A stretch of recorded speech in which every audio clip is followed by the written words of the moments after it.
Romanos, capítulo 4. O exemplo de Abraão.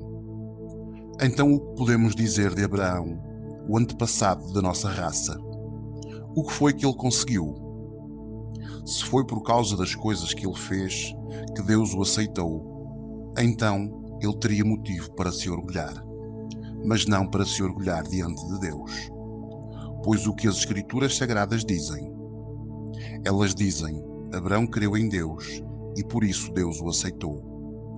O salário que o trabalhador recebe não é um presente, mas é o pagamento a que ele tem direito por causa do trabalho que fez. Porém, a pessoa que não põe a sua esperança nas coisas que faz, mas simplesmente crê em Deus, é a fé dessa pessoa que faz com que ela seja aceite por Deus. O Deus que trata o culpado como se ele fosse inocente.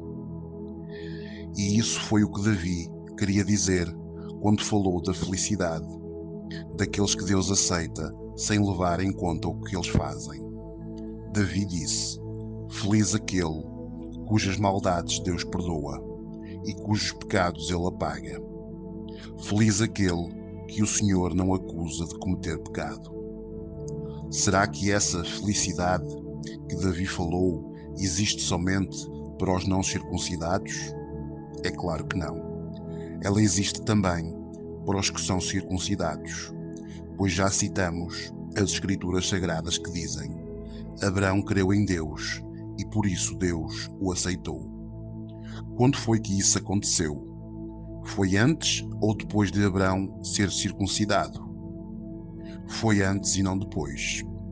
Ele foi circuncidado mais tarde, e a sua circuncisão foi um sinal para provar que Deus aceitou Abraão, porque ele tinha fé, e isso aconteceu quando ele ainda não havia sido circuncidado.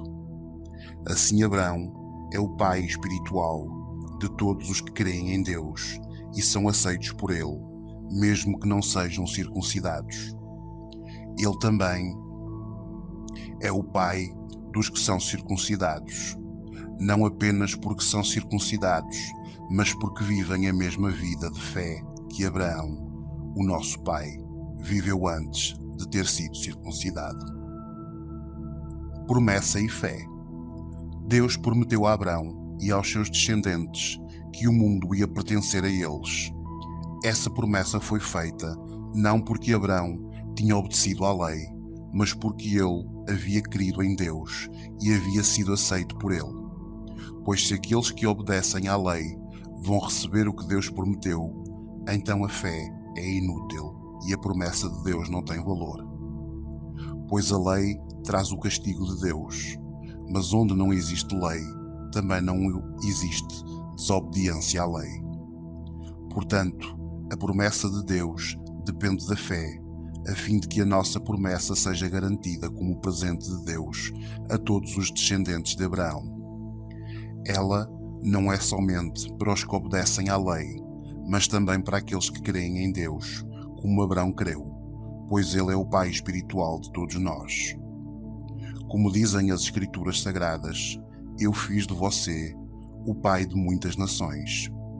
Assim a promessa depende de Deus, em quem Abraão creu, o Deus que ressuscita os mortos e faz com que exista o que não existia. Abraão teve fé e esperança, mesmo quando não havia motivo para ter esperança, e por isso ele se tornou o pai de muitas nações. Como dizem as Escrituras, os seus descendentes serão muitos. Abraão tinha quase 100 anos, mas, mesmo quando ele pensou a respeito do seu corpo, já estava como morto, ou quando lembrou que Sara não podia ter filhos, a sua fé não enfraqueceu. Abraão não perdeu a fé, nem duvidou da promessa de Deus.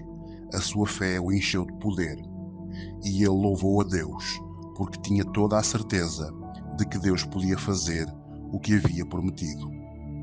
Por isso Abraão, por meio da fé, foi aceito por Deus. As palavras "foi aceite" não falam somente dele, falam também de nós, que seremos aceitos. Nós, os que cremos em Deus, o qual ressuscitou Jesus, o nosso Senhor, Jesus foi entregue para morrer por causa dos nossos pecados e foi ressuscitado a fim de que fôssemos nós aceitos por Deus.